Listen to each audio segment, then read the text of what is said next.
Okay, we're here. That was my first time doing that. And I'm pretty sure there wasn't audio on it, but that's okay.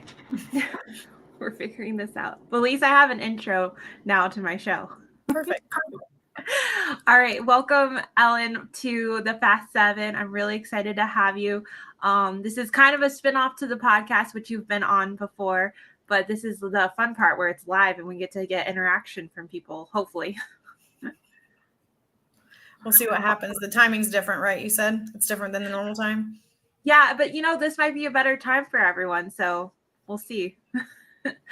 So for anyone that doesn't know who you are, just do a quick intro of, what your role is, who you are, who you're with, and everything. Hello, I'm the parts. Oh, sorry. I'm a parts manager at Jeff Schmitt Auto Group at our Nissan location. I've been here for about 3 years. I've been in parts for about 5 years. I have had some mentors that have been in the industry for a very long time. So I've got a lot of education from past experience and the future of parts as well. Yeah, and I'm really excited to actually have a parts person on the show because I feel like I get a lot of fixed ops service people and not too many parts people. You guys like to hide. We're very quiet for the most part. Yeah. So tell me what your favorite part about being in the parts department is. What's your favorite thing? Honestly, I just enjoy a lot of the interacting that I get to do. I get to deal with both service and sales. I get a lot of education about people in general by being in the parts department.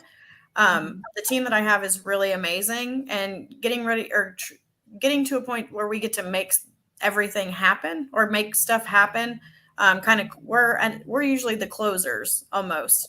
We're the ones that get the parts, and we're the ones who get the technicians moving on their way, and the sales department, the customers, stuff like that. So I just really kind of enjoy being kind of in the middle of it. I could see that. Just getting to know your personality and stuff. It's a really good fit for you. And I think does your husband or boyfriend in the industry too? Isn't he a parts manager? Yeah, he's a parts manager at our Cadillac location, and my dad is actually a parts manager over at our Chevy store. So it's been around for a long time. It wasn't my goal in life, but it kind of ended up here, and it's kind of working out. It is working out. And did you guys meet at the dealership, or did you connect and then he started working at the dealership? How did that all kind of happen? So he was a technician at our Cadillac location originally, and then I came in as a parts truck driver, and we met just in that interaction because I worked in the parts department as that driver at the Cadillac location. And since then, it's kind of taken off. I moved over to Nissan. Then they needed a technician, so he came with me as well over to the Nissan location. And then he took a little bit of a break, and a position opened up as a parts manager, and he wasn't really sure about it. But I believe that he was going to be really good at it, and he's done an amazing job. So it always kind of worked out in the end. Yeah, it really did. And this kind of made me think of a bunch of questions. How is it working with your significant other? Do you guys work really well together? For the most part, yeah. When he was a technician and I was a parts manager, there was a little bit of pull, but there's a little bit more stress as a technician than there is as a parts manager. We also drive 40 minutes one way to work. So we're in the car we're literally together from the time we get up to the time we go to bed. So there are some times that you're not sure if you're going to have enough space of your own. But usually, since I think we started the way we started, I think it's worked because we've set a boundary. The boundary was work stays at work, home stays at home. And I was going to ask that. Yeah. How do you balance that boundary? Because my husband's in the industry, so sometimes we're like, okay, let's not talk about work. Let's talk about other stuff. Yeah. Yep, it just kind of depends on the day. Usually once we get home, you kick your shoes off, everything kind of mellows out. The drive home is usually the cool down time, but if you're both worked up, it doesn't work out as well. No, not at all.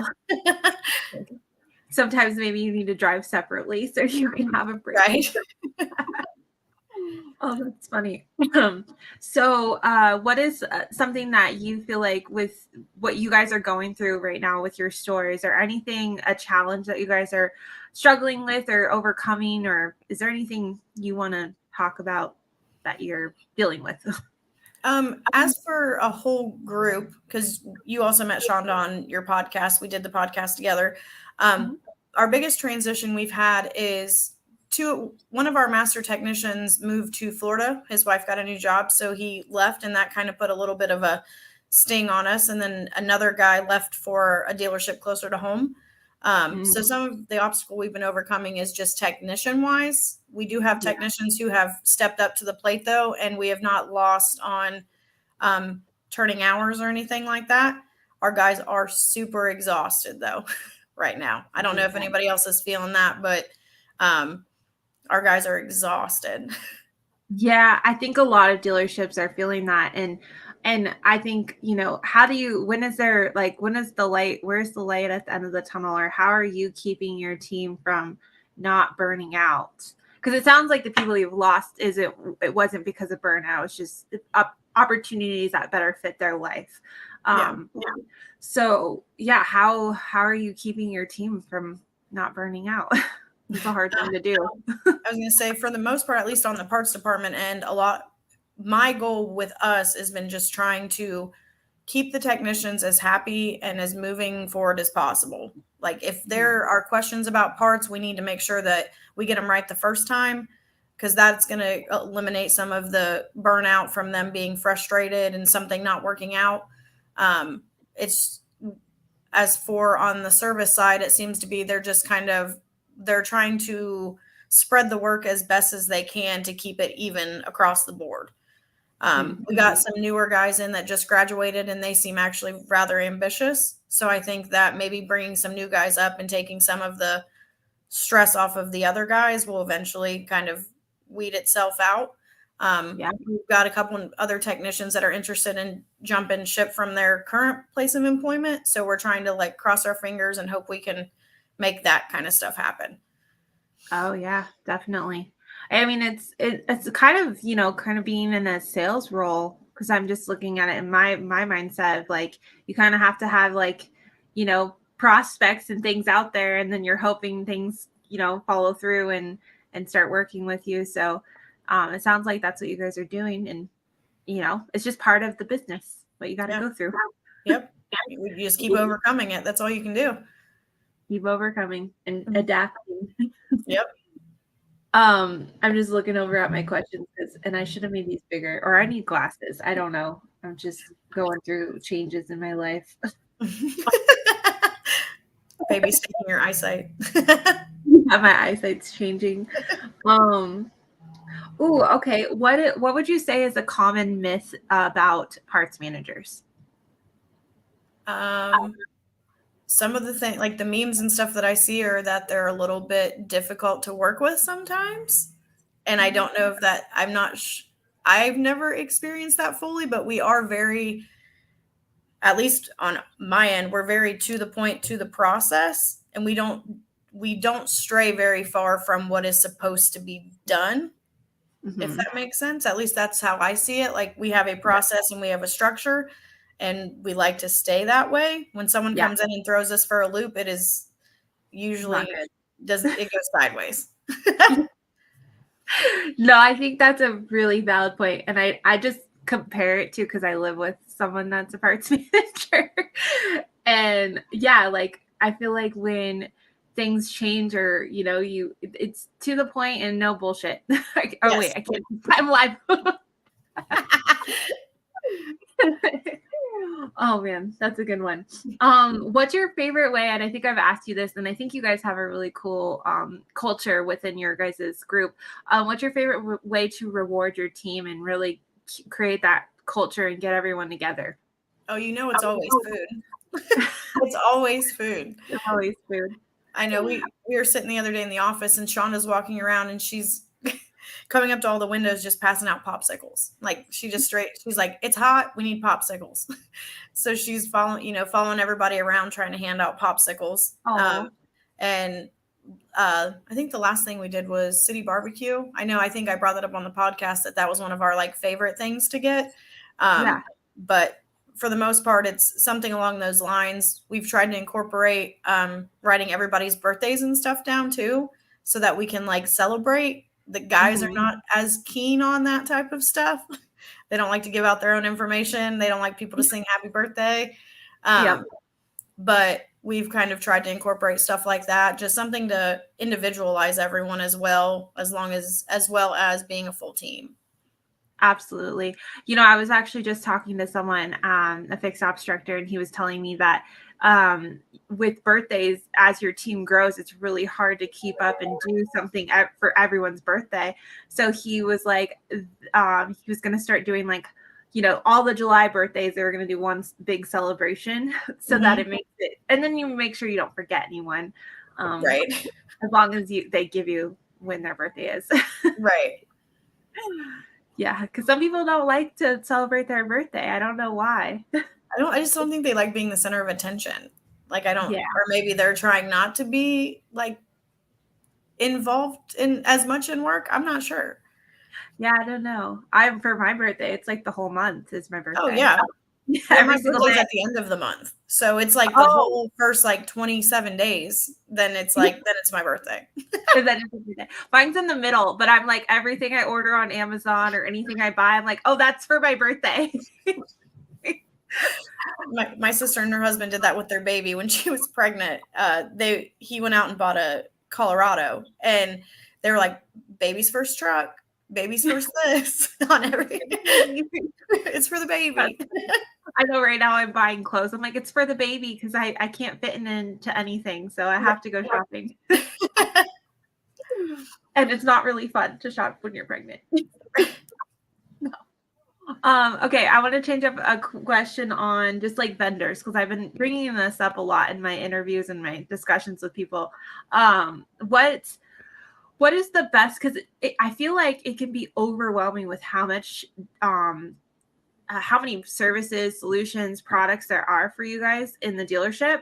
How do you manage all of that? Like, how do you stay open to not sticking in your ways and like, it's working, let's not change anything, and also being open to like, what's out there? So I feel like some of us younger managers are always interested on learning a lot of new things. There's been kind of almost like a negative connotation on like overpowering with all kinds of different products and stuff. And I feel like in the older realm, a lot of people got burned. So it kind of just depends. People seem to be kind of weary. But I like to talk to the reps and get to know people and kind of like figure out. We have a couple suppliers, and I've kind of gone out of my way sometimes to grab like one thing and kind of test it out to try to almost get more information on it and try to pass it up on that kind of aspect. Is that kind of what you're talking about? Like just people coming in and like, yeah, I enjoy being open-minded about it. I like kind of seeing what's out there. Not with just like you were talking like solutions and stuff like that, but as in like, everybody that I see that a lot of people who are successful kind of stand behind, I like to go through and I like to check it out on my own. It's something that's very interesting to me, and there's so many different solutions for so many different problems. So I kind of just like to stay open-minded and do my own research versus listening to someone who's been burned by something before. That makes sense. Yeah. I feel like it's sometimes it's hard to create your own opinion when someone has had a bad experience or because I mean, in consumer world, we look at reviews, we look at things, and if something doesn't have a good review, we're often like, okay, I'm not going to look into it as much. But that's a whole nother topic, I guess. Reviews.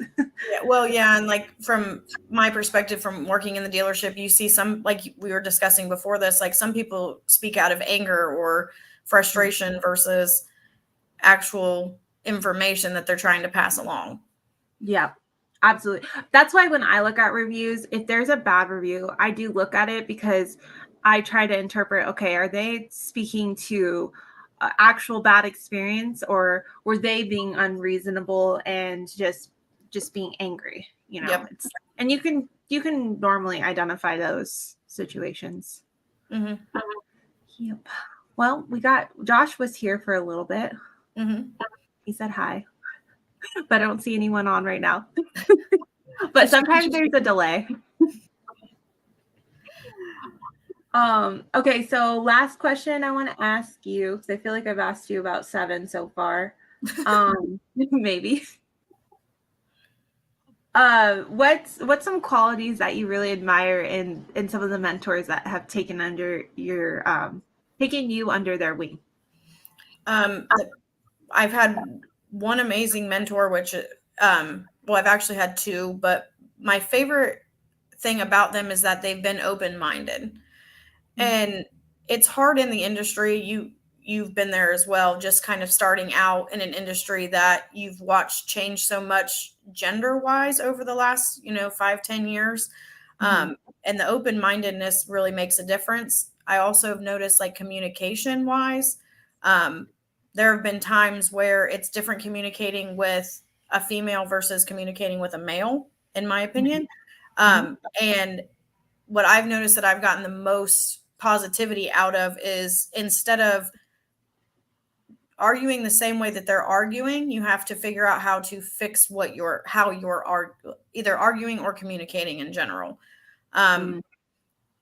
For example, I don't respond well to negative reinforcement, and I don't know that very many people do, or the way that it's approached most of the time. So in the event that something like that had happened, instead of reacting out of anger, my discussion has been, I don't respond well to that. I understand your frustration, but we need to communicate differently to get a common goal accomplished.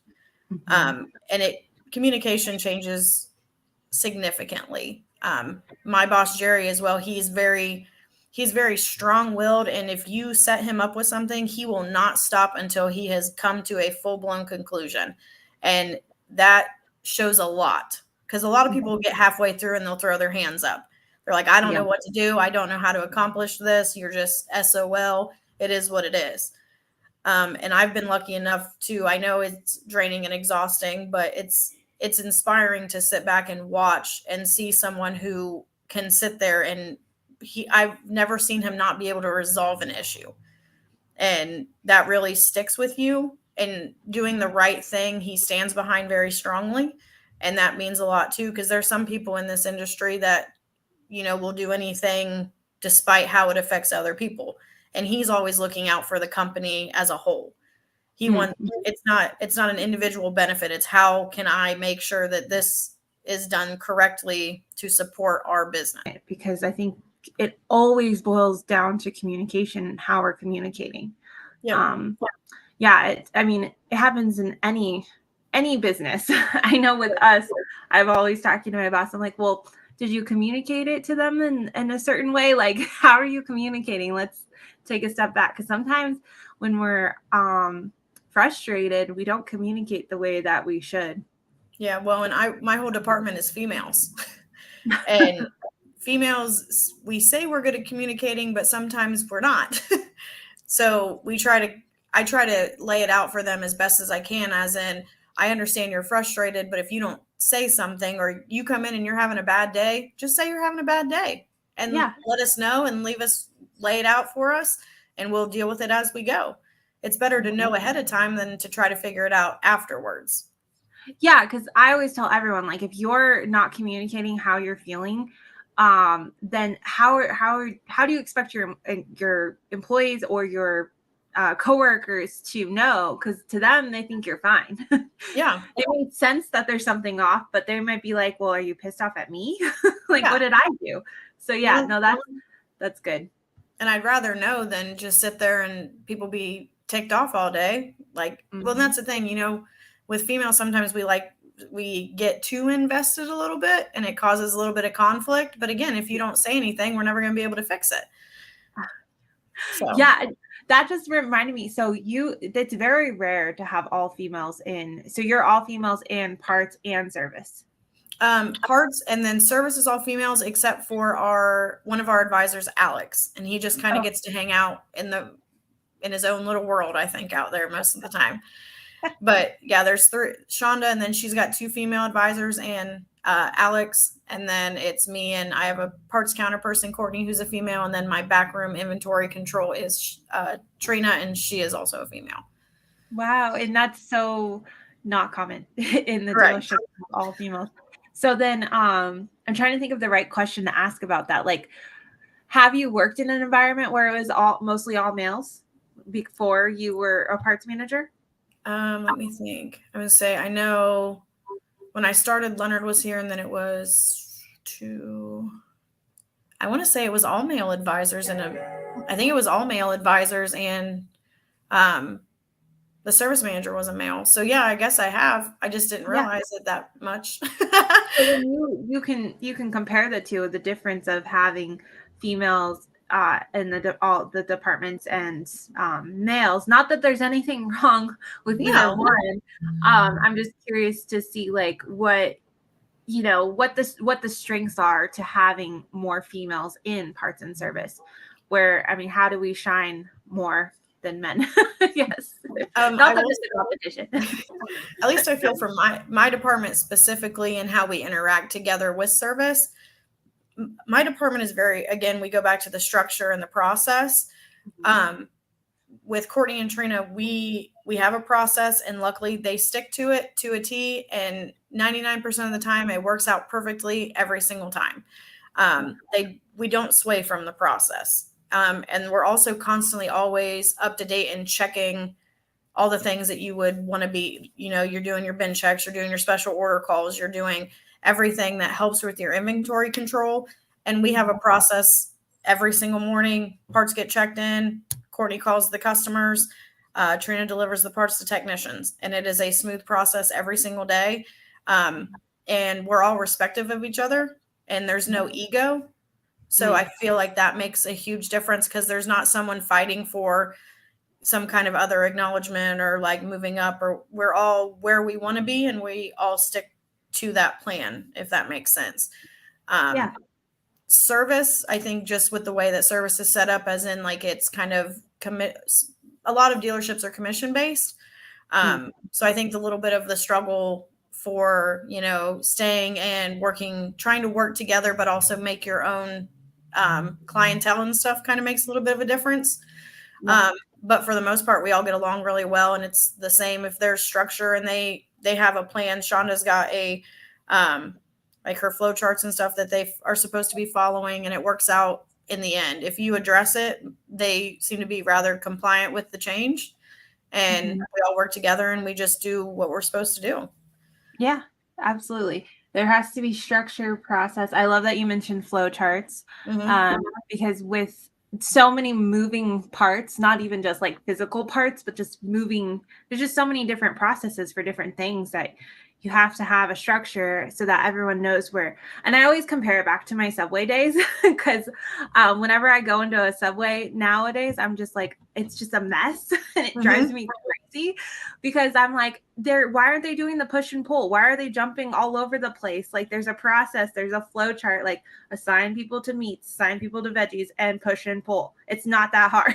Right. But it sounds like I love process and flow charts, because that's how you can be efficient. Yes. Yeah. And we love to be efficient. Oh, absolutely. It just makes it simpler. And then you know that you know that it's getting done correctly, because it's done the same way every time.